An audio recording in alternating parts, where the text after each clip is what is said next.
Je vais passer la parole maintenant à Madame Danielle Brault, qui a fait la gentillesse de venir nous expliquer. Nous expliquer quoi d'ailleurs? Parce qu'en fait, elle nous a fait un abstrait, alors que vous n'avez pas encore, mais qui sera sur le site.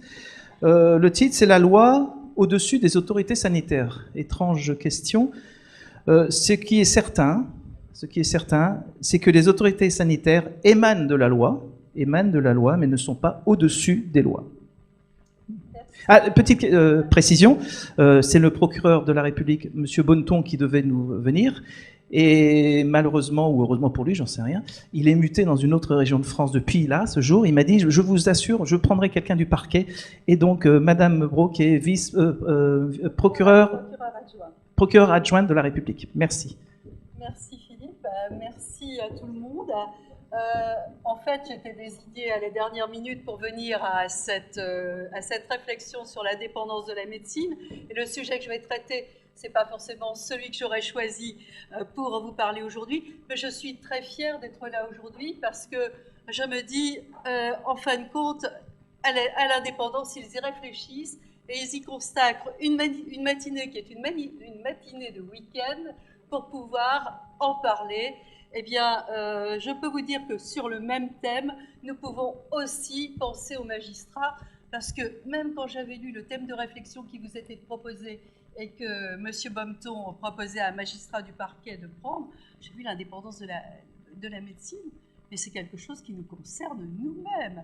L'indépendance de la médecine et l'indépendance de la magistrature, on va de pair.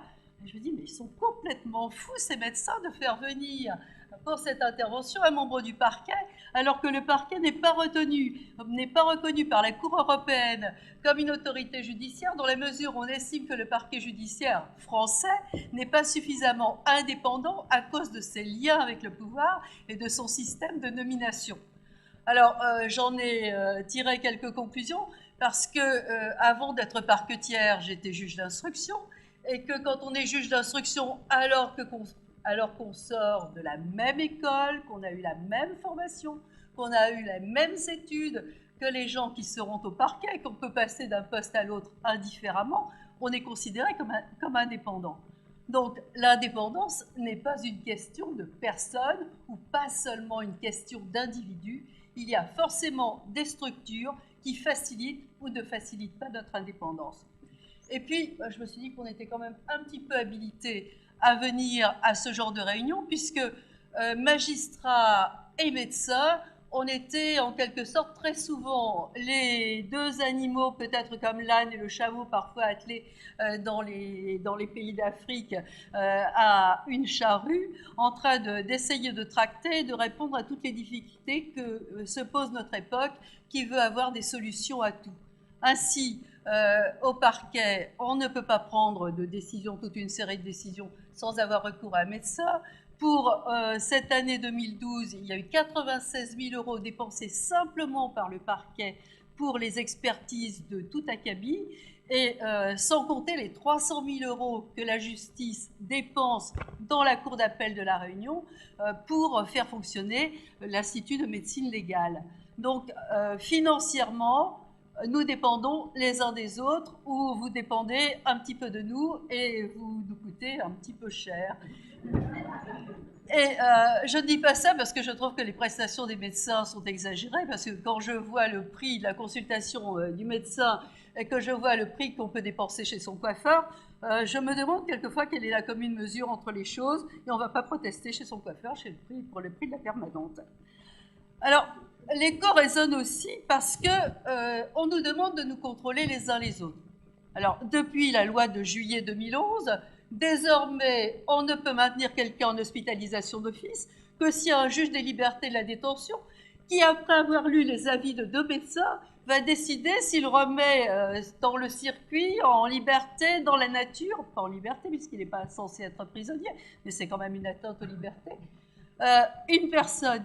Quelle qualité a-t-il pour le faire? Quels éléments va-t-il pouvoir apporter, autres ceux qui sont apportés par les médecins, pour pouvoir prendre ces décisions, autrement que les éléments de procédure? L'autre élément, c'est si on veut mettre quelqu'un en liberté alors qu'il est détenu pour une affaire de viol, pour une affaire de violence conjugale, pour une affaire d'incendie, on ne pourra le mettre en liberté qu'après l'avis d'experts. Ainsi, mes collègues JAP, cette année, la collègue qui s'occupe de la prison du port, où il y a entre 500 et 600 détenus en permanence, a dû commettre 85 expertises, avec 1 ou 2 experts suivant les cas, c'est obligatoire, pour simplement donner une permission de sortie à l'intérieur de la prison. Et là aussi, notre indépendance les uns vis-à-vis des autres, on se demande comment elle se mesure. Parce que quel est le médecin? Comment un médecin peut-il prendre la décision ou faire des conclusions, sachant qu'elles auront une résonance forcée sur la décision du juge, de dire celui-ci, il n'est pas dangereux, celui-là, il ne risque pas de récidive. Donc on vous donne une importance qui est capitale dans le domaine judiciaire. Et cette importance capitale, évidemment, elle est contrecarrée par le fait qu'on peut nommer des contre-experts, qui seront toujours des médecins, pour pouvoir faire appel des conclusions que vous avez faites. Alors, la question que je me pose, c'est est-ce qu'on a chacun, les uns et les autres, les moyens d'exercer notre indépendance? Quelles seront les conséquences de nos erreurs de diagnostic ou de vos erreurs de diagnostic pour la société, pour l'expert, ou pour les magistrats, ou pour les médecins d'une manière générale? Alors, je vais revenir très rapidement à la question de la supériorité de la loi sur les autorités sanitaires. Il existe un principe de hiérarchie des textes, c'est dommage qu'il n'y ait pas ici aujourd'hui un député, et évidemment, c'est la loi qui l'emporte sur les autorités sanitaires, puisque lorsque une affaire médicale arrive devant le tribunal, en dehors de toutes les consignes qui vous sont données, c'est d'abord le respect de la loi qui sera fondamental pour décider si une erreur médicale a été décidée ou pas. Alors, dans la logique actuelle, économique et de santé actuelle, que doit privilégier le médecin? Le respect du droit ou le respect du patient? Je dirais que le magistrat ne peut pas vous donner de mode d'emploi, car il est souvent dans la même recherche et confronté aux mêmes interrogations. Et la justice ne vous donnera raison ou tort qu'a posteriori. Donc, il faudra prendre votre décision tout seul. Mais je dirais, à chaque fois que vous êtes dans le doute, comme disait Gandhi, faites le test suivant. Souvenez-vous de la personne la plus faible et de la plus pauvre que vous ayez rencontrée dans votre vie et demandez-vous si ce que vous apprêtez à faire lui sera d'une quelconque utilité. La loi, aussi des autorités sanitaires, mais qui répondra demain de la mise sur le marché ou du maintien sur le marché du Mediator? Est-ce que c'est le médecin, là, tout seul, devant ces difficultés, comme les juges d'application des peines qui ont dû donner des réponses parce que telle personne n'avait pas été suivie dans le cadre d'un sursis mis à l'épreuve, alors que les moyens ne lui avaient pas été donnés pour le faire? Ou est-ce que ce sont les autorités sanitaires qui se poseront les questions? Aucune erreur médicale, même ces erreurs médicales monstrueuses, on ne peut même plus appeler des erreurs médicales, mais des fautes considérables, par exemple les reins qui ont été enlevés de façon abusive, par exemple le problème des, je ne me rappelle plus le nom, des prothèses mammaires. Aucune de ces erreurs médicales ou de ces folies médicales n'auront autant d'incidence que les erreurs qui ont été faites sur le sang contaminé, sur le Mediator, encore que là ce ne soit pas jugé, ou sur les hormones de croissance qui ont été utilisées. Donc la Haute Autorité de Santé a beaucoup de questions à se poser. Les députés et nous, citoyens que nous sommes, nous avons aussi beaucoup de questions à nous poser. Et dans la vie quotidienne que nous rencontrons, ici à La Réunion, il y a un phénomène qui s'appelle l'Artane, la prise d'Artane. Quand je suis arrivée ici, personne ne savait ce que c'était que l'Artane. Je n'en avais jamais entendu parler. Je crois que dans aucun autre département, on en a entendu parler. Dans un premier temps, j'étais furieuse contre ces médecins qui donnaient des certificats médicaux, des ordonnances avec la possibilité de pouvoir prendre de l'Artane. Mais en fait, je suis allée à Paris l'année dernière, alors qu'il y a des milliers de cachets d'Artane qui arrivent de Madagascar, sous on ne sait quelle forme, et fabriqués par on ne sait qui, eh bien, les autorités de santé n'étaient pas au courant de ce problème d'Artane. Le problème d'Artane, il est quand même concret, tout le monde en entend parler ici. Pourquoi n'y a-t-il pas eu de décision à prendre? Est-ce que je peux m'attaquer au petit médecin de quartier qui fait face à ces gens qui vont qui vont le harceler pour obtenir ces médicaments, alors que ce sont les patients qu'ils rencontreront au quotidien. Pour terminer, je parlerai d'une expérience personnelle. Je voulais vous dire quelque chose qui m'apparaît essentiel, c'est que pour parler de ce sujet, j'ai consulté un ami policier qui est atteint aujourd'hui de la sclérose en plaques, et je lui ai demandé ce qu'il pensait du sujet. Alors aujourd'hui, il ne peut plus écrire, mais il peut, avec son ordinateur vocal, continuer à mettre des choses sur ordinateur. Et voilà ce qu'il m'a dit.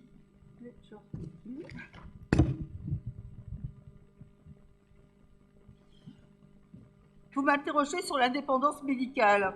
Je crois comprendre qu'il s'agit de l'indépendance professionnelle des médecins vis-à-vis d'une hiérarchie quelconque. J'estime cela tout à fait nécessaire et indispensable, avec bien sûr pour limite le respect scrupuleux des protocoles et des règles de déontologie. Ainsi, je crois que l'indépendance professionnelle des médecins vis-à-vis d'un directeur d'établissement est une nécessité. Vous voyez, si nous y parvenions un jour à une vraie indépendance de la justice, je voudrais aussi des officiers de police judiciaire. Ce serait plus qu'une excellente chose. Alors pourquoi faut-il discuter cette indépendance aux médecins? Le malade a besoin d'établir une relation de confiance avec celui qui le soigne. Il a besoin de savoir que tout sera mis en œuvre pour cela et quelquefois lui sauver la vie. Imaginons que le médecin ait à rendre des comptes sur ce qu'il a fait pour y parvenir à une hiérarchie comptable. Je crois que tout est dit dans ces propos. Merci beaucoup. Merci beaucoup, Madame Braud. Qu'est-ce que ça doit être quand vous choisissez votre sujet, alors? Parce que c'est un sujet qu'on vous a imposé, mais un jour, nous viendrons assister à une conférence où vous choisirez votre sujet, parce que ça doit être extraordinaire. Je voulais poser une question, mais qui n'est pas exclusivement liée à l'Australie. Est-ce qu'on ne pense pas que ce qui serait fondamental, ce serait de faire une éducation du citoyen par rapport à la santé? C'est-à-dire que quand on voit, par exemple, le problème du Mediator, le problème du médicament qu'on voyait tout à l'heure, il y a aussi une responsabilité du patient qui demande des médicaments coups-fins, par exemple. Est-ce qu'on ne devrait pas tous être éduqués comme citoyens face à la santé ? Je vous remercie, même si d'habitude on intervient toujours après. Moi, ce qui me choque dans la petite scénette qui est passée tout à l'heure, que je n'ai pas découvert parce que je savais que ça existait, c'est qu'on ait des compensations financières au fait de répondre à des souhaits économiques. C'est vrai pour vous, c'est vrai pour nous aussi, puisque magistrats, on a des primes modulables qui dépendent de la quantité de dossiers qu'on arrive à évacuer. La quantité et la qualité, ça ne fait pas bon ménage. Et une question qui m'étonne, puisque nous sommes tous citoyens ici, comment des processus pareils peuvent-ils se mettre en place? Pourquoi est-ce qu'on ne dit pas non? Moi, ces primes, je n'en ai rien à faire. Je ne suis pas là pour être juge McDo ou juge Kolkosien. Je veux faire un travail de qualité. Et pour la médecine, je pense que le fait d'avoir des récompenses suivant qu'on ne prescrive pas, mais quelle image on se fait? Non, j'ai très bien compris quel était le problème. Suivant qu'on suit certaines prescriptions ou pas, quelle idée ou quelle image se fait-on de nous pour qu'il nous faille une prime pour répondre à une certaine éthique? Excusez-moi. Merci.